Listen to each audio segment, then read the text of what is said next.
up. Bruce Williams was quick in the Tirana. He charged his way forward. Cameron Tilley made big gains on the run down into turn one.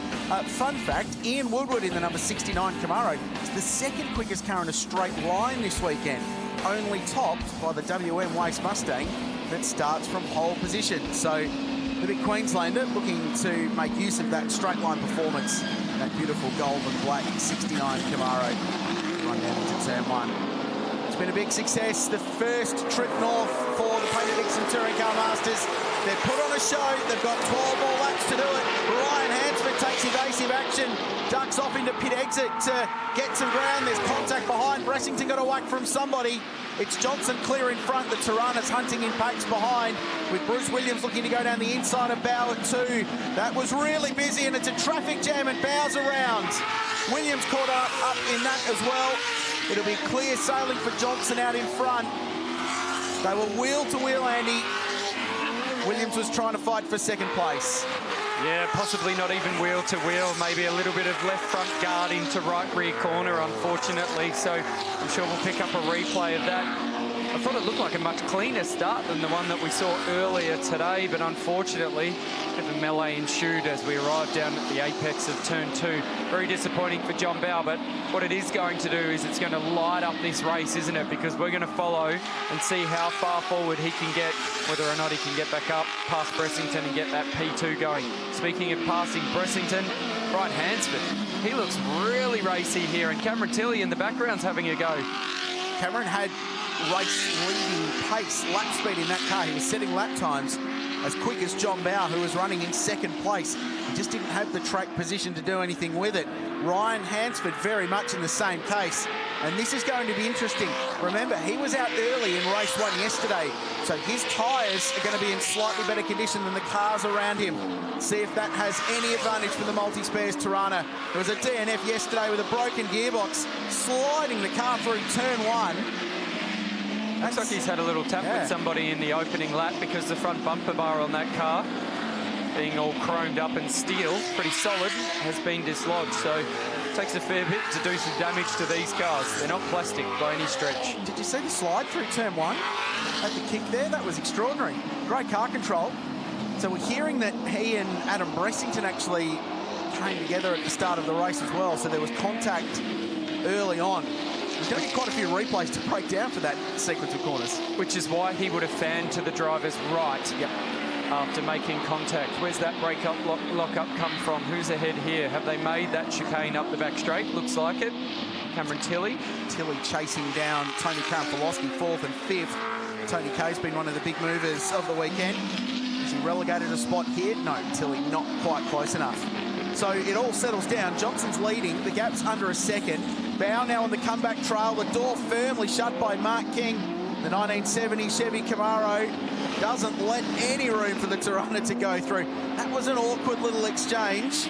Now Fisher's doing a move on the Pontiac Firebird of Rob Hackwood into turn 13. It's all going on. Jason Gomersall working forward. Jason, we saw that contact, Andy, at the start of race 2 earlier today. The reason Jason dropped back through the field was that contact bent the steering on that car, so his wheel alignment was all over the place. The car was not driving very well.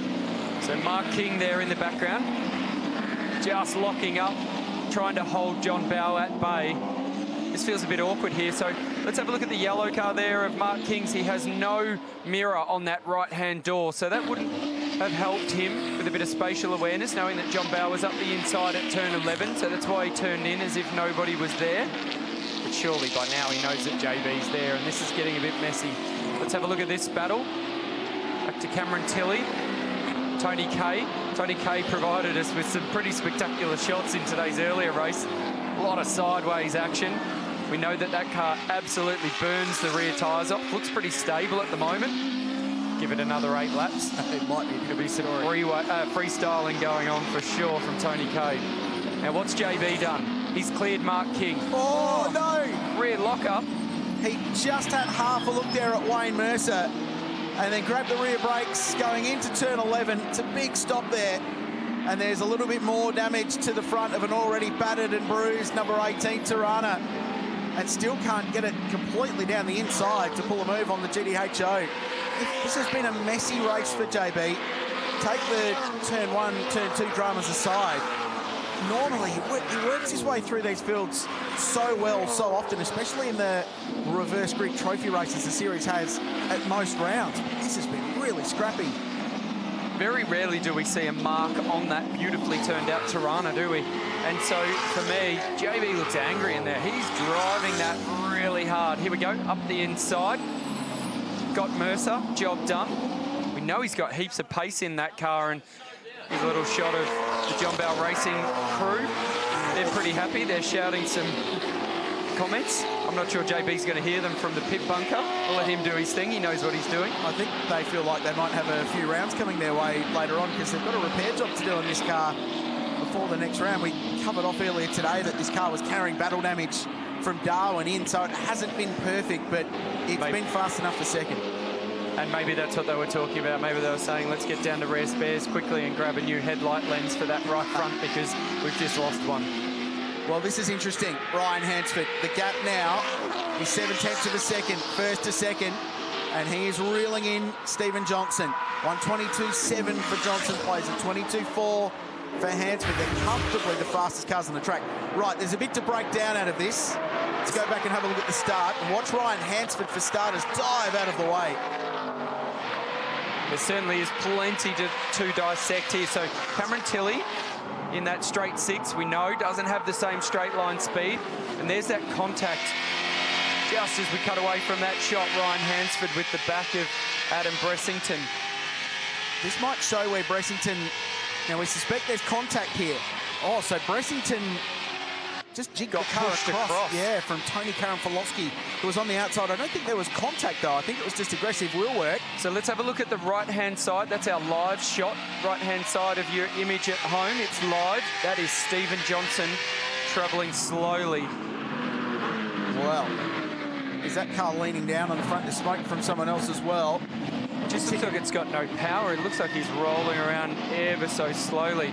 Continue to dissect what went on. So it was Williams and Bow wheel to wheel. That'll be a job for race control and the driver standards advisor to have a look at that one between those two. So the cars do carry a mandatory camera, much like the supercars do for driver standards purposes. So they'll look at both of those and just see where Bruce was alongside Bow. This was weird. Locked the brakes down into turn 11, just up the back of Mercer's car. He then had his own dramas. So the race changing completely while we dissect what went on at the start. Ryan Hansford elevated to the lead, and having DNF'd yesterday, could find himself winning a race. Mark King firing it off the road. So he was taking evasive action from Johnson, limping the WM Waste forward around. And this is the moment. Hesitation out of turn 3. The leader's got no drive. Hansford blazes past. It's a broken throttle cable, Kralsey. Unfortunately for Stevie J, he was on track for a perfect weekend. Well, that changes the game, and we'll need to do some mental arithmetic up here to work out who actually wins the round. So he won't finish the race. May well hand it back to JB, who, after being pointing in the wrong direction, may still yet get the biggest trophy of the weekend.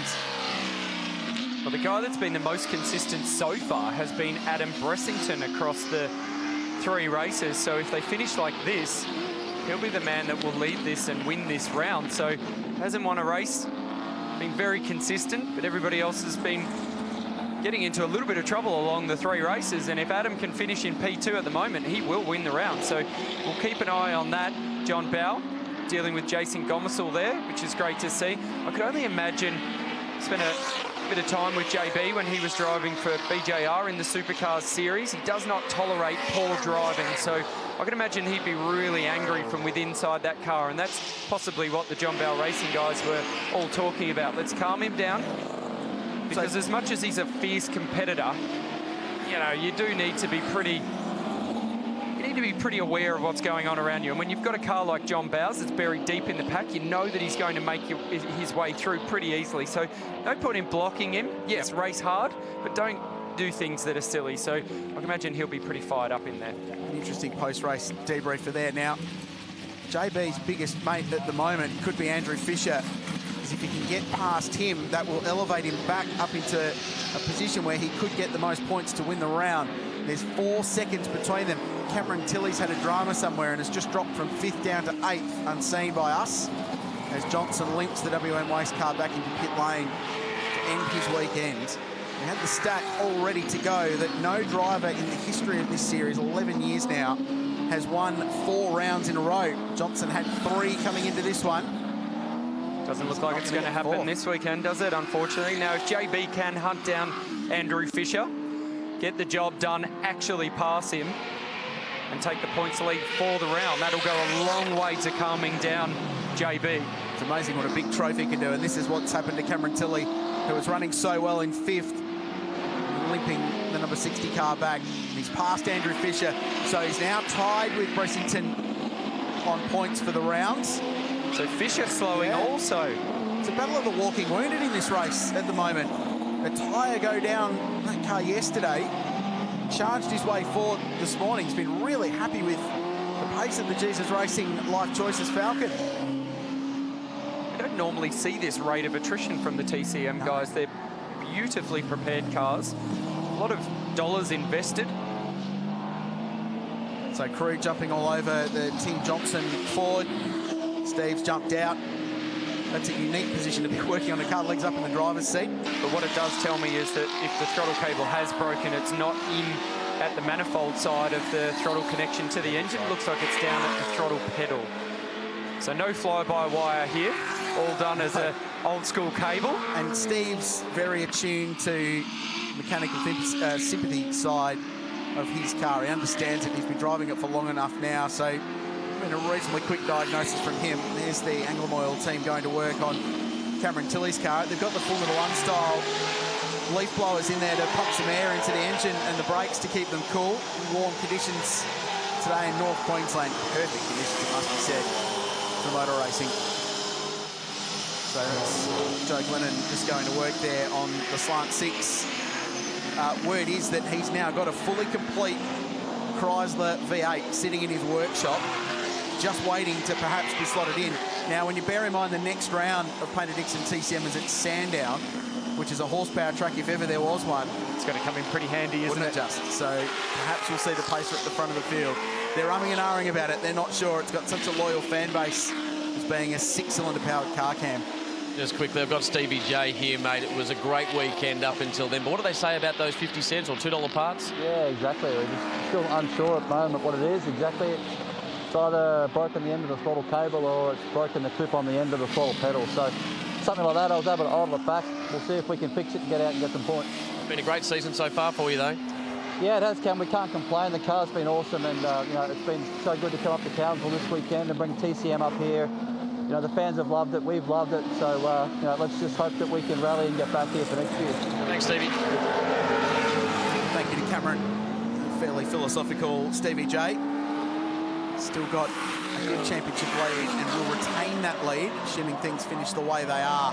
Although it will be greatly reduced and much more like the 5 points it was coming into the weekend. So we now have this little battle going on here. John Bow coming up to the back of Tony Kay. Now he needs to get this job done because currently the position is that John Bow is in 4th, Bressington is in 2nd. They're both tied on 190 points for the round. JB looking up the inside here. Looking like he's going to get the job done, but will he? Because Tony Kay's got plenty of straight line speed in that car and he'll have the inside run at the turn 5-6 chicane. Oh, will he? Round the outside. Great move. Great driving from Tony Kay to give him room as well. Respectful driving from the number 88 Mustang. And Bow goes through, so that breaks the tie break. So the point you were making was that if it finished the way it was running, Bressington would have won the round on a countback by finishing higher in the final race. Well, that's off the cards now. Bow with 194 points to Bressington's 190. So that changes the game and will give Bow the round trophy just by 4 points. 2 laps to go, meanwhile, for our race leader. This is cool. I thought Tony Kay managed this really well. There was every chance he could have run him out wide, out on the exit curb there. His car was sliding. Was there contact? That's what I'm looking at because wow. the way that car came off the curb, we've seen it happen all weekend here. A lot of the time it usually results in contact, but there was none, and that was some terrific driving by both guys. And a great bit of work from team out on the circuit capturing these images for you to grab that in slow-mo. Brilliant stuff. Shows the attitude of the cars all loaded up as we watch a pretty feisty little battle pack. So Andy Fisher... That's the dedication there from the mechanics on Stephen Johnson. Still working. That is, I guarantee you, an awkward position to be in. Upside down, in a footwell, trying to work out how to get that cable connected to the throttle. In a 45 or 50 degree odd. It'll be hot in there, for sure. So Andrew Fisher's still limping around. He's dropped back to 11th place now. Aaron McGill goes by in the Ranger Ford. He's got a big group of his sponsors up here. Put this car together. It made its debut at Winton. Hadn't had any testing before that weekend, so it was very much a learning experience. They're still developing it. So Steve's going to get back out here and see if he can grab some points, perhaps, if he can be classified as a finisher. Not sure if he'll get to that minimum lap requirement. We heard when Cam was down there talking to Steve that Steve suggested it was either at the throttle pedal or under the bonnet. Given that all the work was done down in that footwell, you'd have to say they diagnosed it as at the throttle pedal. They're about to send him back out. 1 lap to go. Ryan Hansford leads. His margin's 3 seconds. This will be an enormous story if the Queenslander can get a race win. He's been on the podium 10 times in TCM races without a win. It's the most of any driver in the history of the category. He's been so close, yet it seemed so far. And now he's 2.8 Ks away from bringing home a first-up TCM win. So we've just heard reports that Andrew Fisher is stuck in 3rd gear, so that's why he's travelling slowly. The other thing I've just noticed, Krause, is why it's so important to get Stephen Johnson back out. Having a look at the round points at the moment, if he's classified as a finisher, he will be P3 for the round. So he needs to bank this haul of points. Ryan Hansford, this team, the car owned by Rod Dawson, who's been around the sport for a long time. Peters Motorsport out of Brisbane puts it all together. They've had an enormous drama with reliability over the last 18 months on this car. When it runs, it's really fast, and Ryan drives it well. Like that, he's celebrating already. He's got Adam Bressington close behind. But after 10 near misses, Ryan Hansford, for the first time, wins in the Painter-Dixon Touring Car Masters. And that will be a massive relief, given his weekend started with a DNF in race 1. Great drive. Aggressive on the starts, made up positions early, and brought it home when Stephen Johnson struck dramas. Bressington home in 2nd place, Bow home in 3rd, and we suspect we'll get the big round trophy with enough points just over Bressington. So it's not all bad for JB, and a pretty good recovery drive. This is a feisty little scrap. Bruce Williams. Still recovering from that opening lap altercation with John Bow down at turn 2. There you go. Camaro, Falcon, Tirana, 3 wide. Who gets there? Camaro over the Ford just. And Bruce just misses out in the top 10 position on what's been an otherwise very strong weekend for the AC Delco car, and he will win the Pro-Am class for this round as well. And Stephen Johnson, well, the fix might have worked for pit exit, but he's limped around this final lap. It's an emotional roller coaster motorsport, isn't it? And we go on board there with Ryan Hansford. Yesterday, he was absolutely gutted in that car, and we saw him just there absolutely thrilled.